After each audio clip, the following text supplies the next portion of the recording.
We've been on the road a lot, that's for sure. I think we need to talk to the Pirates about their schedule. I think that contributes to it a little bit. But we're open up against another tough AFC opponent like last year, a division game.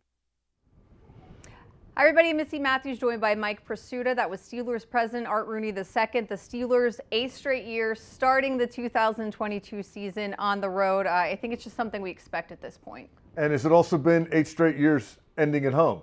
Because if it has, at least it is this year, that's a trade I'm willing to make. Yeah. I'd rather play on the road and have my home games the ones that usually matter. Yeah. All right, I'm with you on that. But let's take a full look at the Steelers' 2022 schedule, as Art was saying, starting in Cincinnati against the AFC champ Bengals.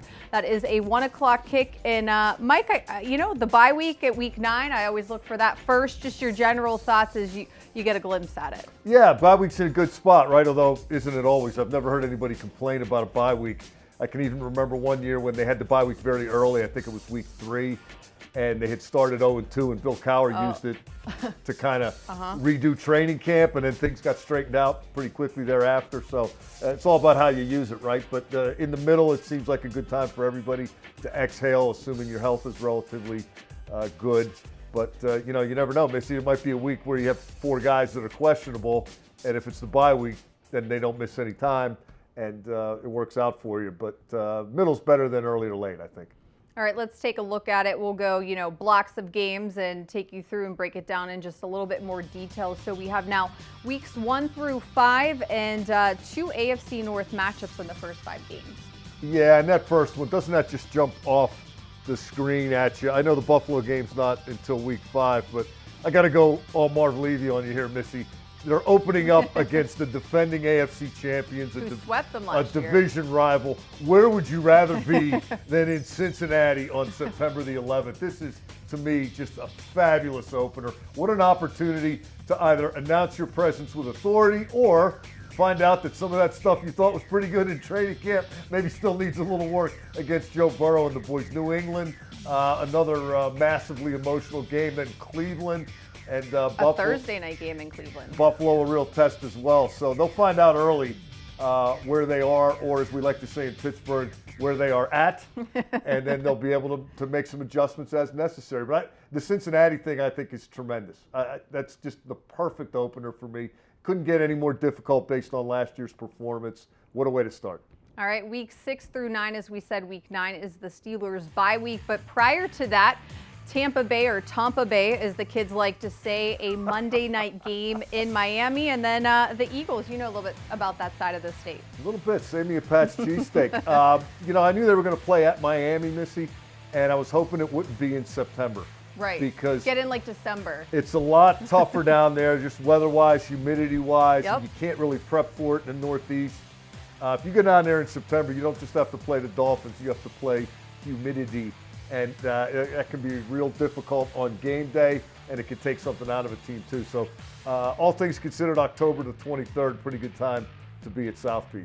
And it is a night game, so there's that. Weeks 10 through 14, let's take a look at what those games look like. And I think, the 2 primetime games, week 11, Bengals at home, Sunday Night Football, then week 12 at the Colts, Monday Night Football.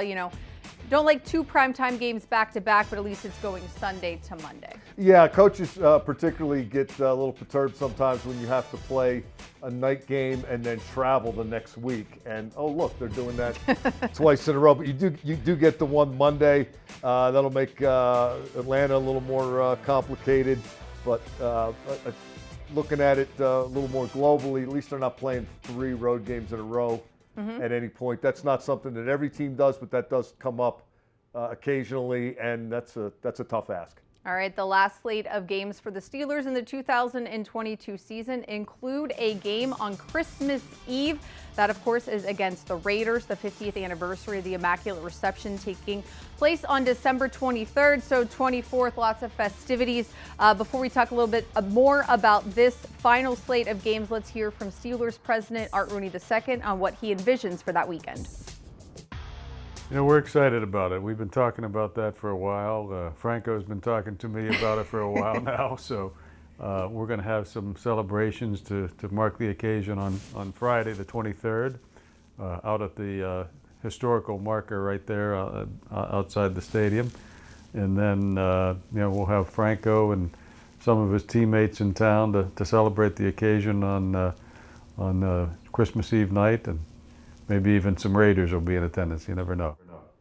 All right, I don't think there's a surprise here that the NFL wanted this game between these two teams with the 50th anniversary happening in a primetime situation. Yeah, there's been a lot of speculation about this one on Twitter, and it comes to fruition. And how could they not, right? I mean, this is still the greatest play in football history, is it not?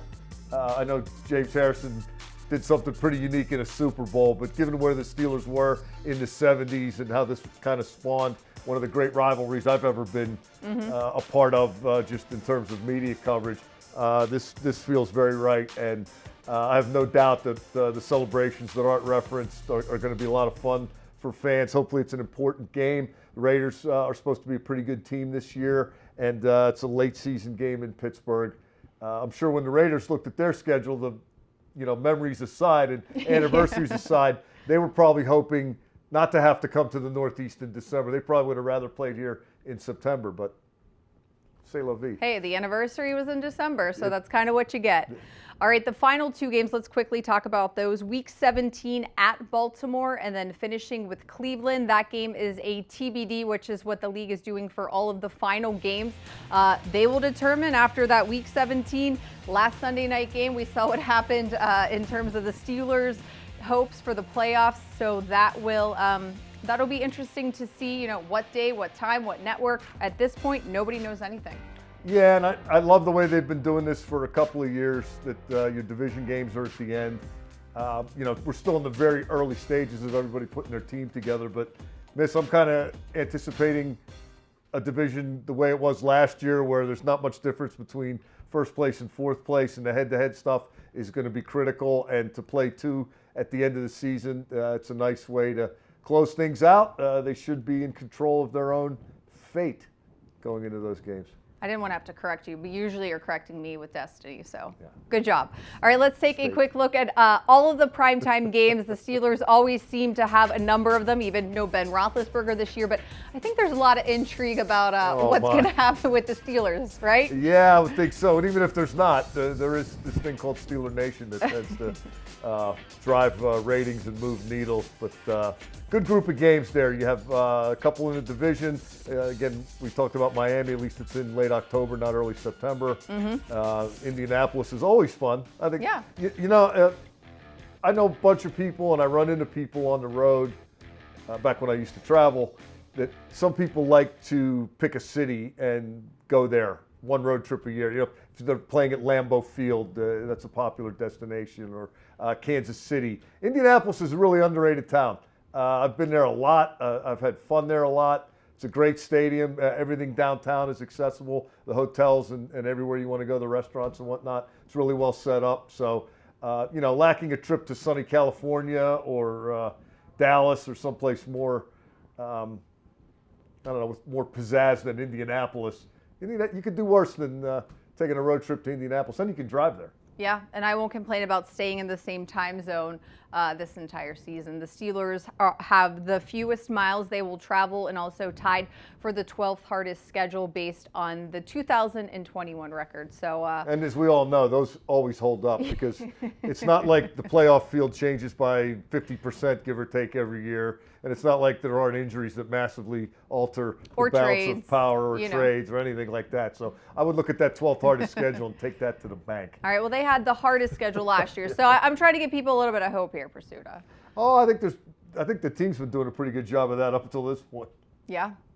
All right, well, that's going to do it for our schedule release show. Thanks so much for joining us. For Mike Prisuta, I am Missi Matthews. Get your calendars out. Let us know on Twitter where you guys will be joining us this year.